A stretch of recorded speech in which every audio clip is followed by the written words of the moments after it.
guys, so today we're going to go on our part 2 section of high-rise operations. What we'll talk about is what equipment we're bringing up, who's responsible for what, and what we're going to do when we approach the fire floor at a high-rise, how we're going to get set up, and how we're going to get ready to go attack the fire. So the first 3 things is we have a crew of 3 guys here. So we have our officer, we have our apartment pack guy, and we also have our 2.5 guy. So our officer, Mike Eller is our officer here. So what are we bringing? We have our tick, we have our set of irons, and we also have our cam. All right, so that's a basic officer complement of tools you're gonna bring. You're gonna also make sure you're bringing a radio.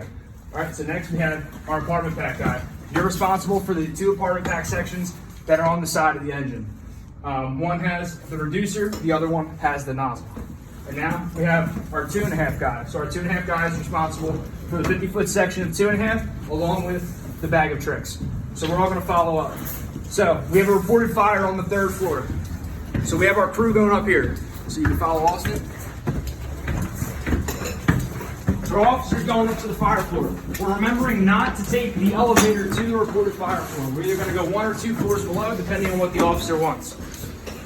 So our officer's going up with the apartment pad guy. He's gonna check the conditions on the fire floor. While he's doing that, our 2.5 guys are getting set up to the standpipe on the floor below. So he's gonna undoing his hose pack here. At this point, the officer should be on that upper floor. Hey Mike, what are you reporting up there? You got anything?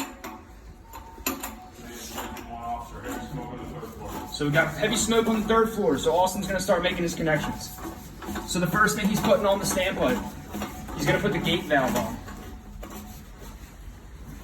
Now before he flows any water, he's gonna ask for the standpipe to be charged. And then he's gonna clear the standpipe, just like we were flushing the hydrant.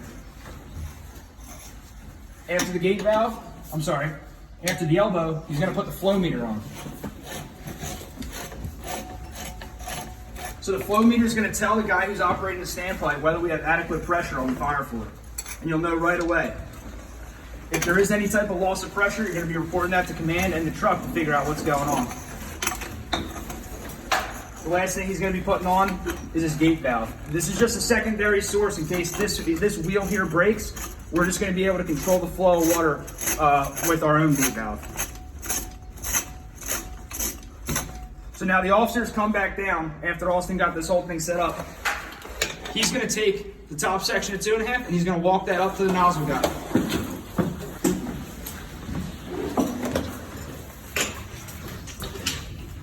So after that hose gets sent up, Austin's gonna take the rest of this and he's gonna flake it out.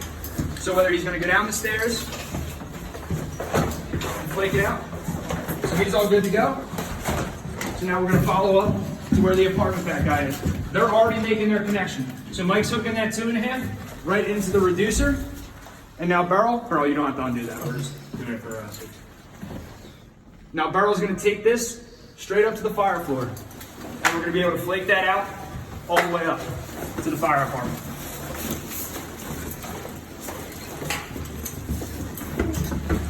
Just like that. We want this 2.5 to be just outside the door in the fire floor. If you guys have any questions, you can always ask an officer.